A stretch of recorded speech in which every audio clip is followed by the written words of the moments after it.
If you've stumbled across this video, hello. This is part 2 of rating my entire Middle Eastern collection. I've kind of been accumulating these over the past past few years actually. But obviously recently they've become very, very trendy and they're extremely affordable, which is very, very nice. Seem to be very high quality. A lot of them last very well. A lot of them are dupes for higher end perfumes. Quite a few in here that are kind of very viral, very popular, but some of them you may not have seen before. So the first one I'm going to rate is Manege Rouge by Haramain. Now this bottle is old. I actually bought this secondhand probably about 5 years ago. Very, very old, but this is supposed to be a dupe for Baccarat Rouge. But it has a cotton candy note in it. I think you can still get hold of this one. The cap looks like this. Kind of looks like this. I mean, it's a bit beaten up now and the letters have gone all funny. This has been in my collection a very, very long time.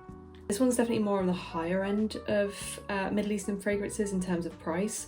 Manege Rouge probably goes for more kind of the 60-70 mark. So if I spritz it, atomizer not bad on this one. Okay. This one's starting to go a little bit funny. I feel like I probably need to get rid of this one now. It definitely has that Baccarat Rouge DNA, but it has got a prominent cotton candy note in it. I would probably rate this one maybe like an 8 out of 10. I do like this. This is really, really nice and it's lasted a long time. I could probably do with getting rid of this specific bottle and maybe replacing it. Okay, next up I have got the Kingdom by Lataffa.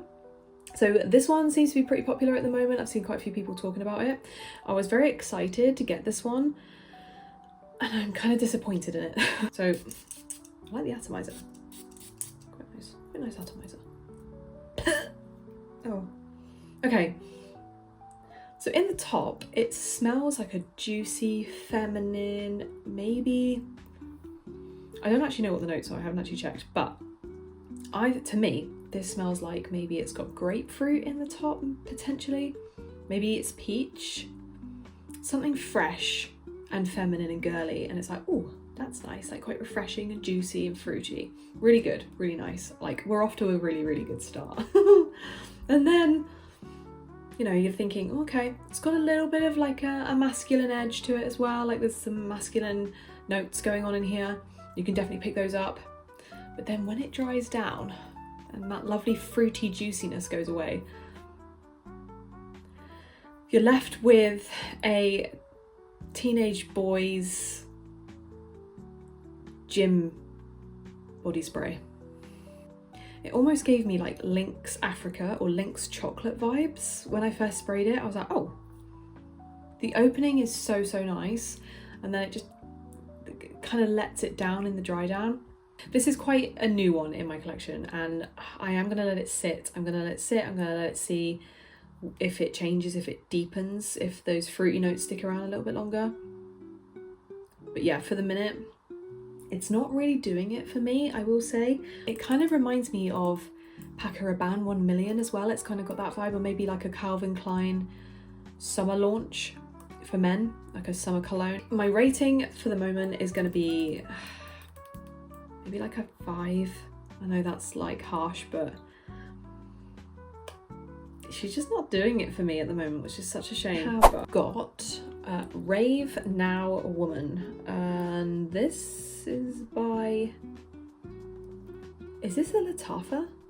But this is a dupe for Burberry Her Elixir. This was literally £15 as well. 15 pounds on Amazon I bought this for. That's a bargain. Atomizer's nice. But yeah, this is pretty much spot on dupe for Burberry Her Elixir.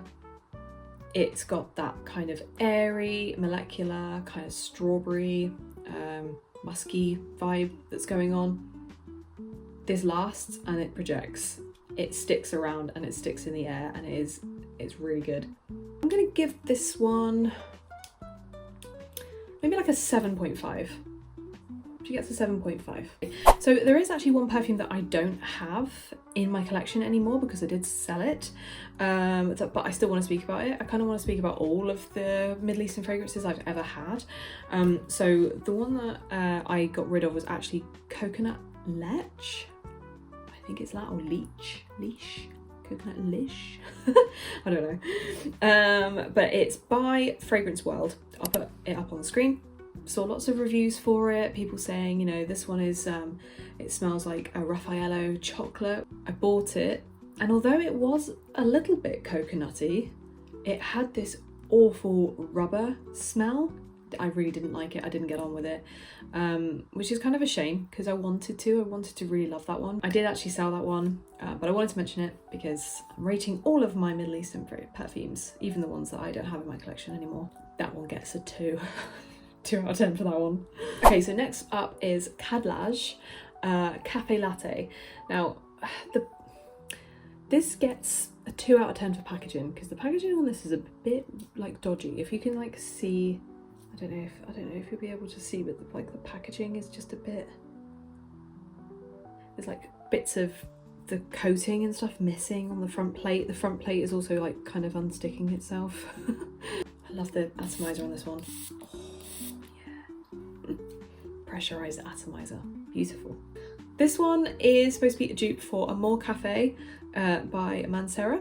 This is a pretty much spot on dupe because I did test the sample. I've got a sample of the Amore Cafe, and I tested that one a couple of days ago, and they smell pretty much identical. The Amore Cafe, when I first sprayed it, I was like, oh, I wanted to love it. This is such a popular fragrance. Everybody seems to love it. Like a really delicious coffee, sort of ice cream, vanilla scent. It comes across, and this one does the same, but this one only cost me £25 and not upwards of 90 or however much the Mansera version is. But it gives me candle. Like as soon as I spray it, it's a candle shop. Like it gives me Yankee Candle, and you go in there and you pick one of the caramel popcorn ones, or you pick even like the vanilla ones. It's got that like waxy vanilla. Yeah, I wouldn't even go as far as say it's coffee. But yeah, like the waxy vanilla, maybe ones with the spices in there sometimes as well, like the candles, but it's got that waxiness. But I can overlook that, mainly because obviously the price of this perfume is so much more inexpensive than Amore Cafe. But this one, once it gets past that initial waxy candle thing going on in the opening, it turns into this delicious, sweet, like coffee, cafe, latte, vanilla deliciousness. This is going to be a really, really nice one for the autumn and winter, to layer with other scents, to make them more sweet. I would give this one maybe like an 8 out of 10. I'd go 8 out of 10 for this one. I mean, maybe a little bit. No. I'm going to stick with 8 because I gave Rave a 7.5. So yeah, I think this one's better than that one. So just scent wise, it's more my thing. Like I love my gourmands. This is definitely very gourmand. So yeah, Cafe Latte, I give an 8 to. Last up, we have got Qimmah. Is that how we're pronouncing this one? I don't know, but it looks like this, and it's by Lattafa again, and this is Qimmah. I don't know how to pronounce that one. But this is supposed to be a dupe for Carolina Herrera's Good Girl. It definitely is, but I think this is nicer. I'm not a big, there's something weird with this atomizer. Not a big fan of it, but God. Yeah, it's Good Girl. It's really good. There's something in Good Girl, I don't know what it is, but there's something in the scent that I really don't like. And I wouldn't even know what it is unless it's the jasmine that's in there. Like it's not quite as like potent and as strong and as like sexy vibes as the original Good Girl. This one is still very sexy and it's got that DNA, but I feel like it's almost a bit fresher than Good Girl. Hasn't got that immediate like depth to it that Good Girl has. So there are differences, but it's pretty close dupe. I'm gonna give this one maybe I think on the same line as Cafe Latte, I would give this one a 8 out of 10, I think. Yeah, an 8 out of 10. So yeah, Qimmah gets an 8 out of 10. I hope you found this video helpful. Stick around for part 3. That will be coming up shortly. And yeah, thanks for watching.